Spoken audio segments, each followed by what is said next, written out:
When we open our Facebook profile, then we find a number of irrelevant posts that we are tagged in by other people.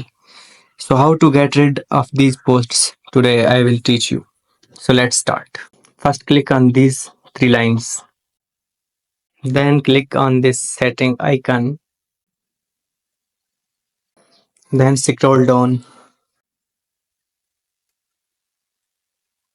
Click on this profile and tagging.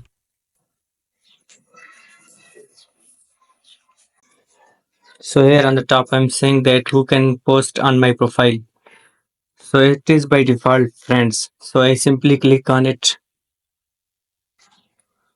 So I simply click on that friends and set it to only me. So now no one will be able to tag me on Facebook. Please do not forget to like and subscribe my channel. Thank you very much.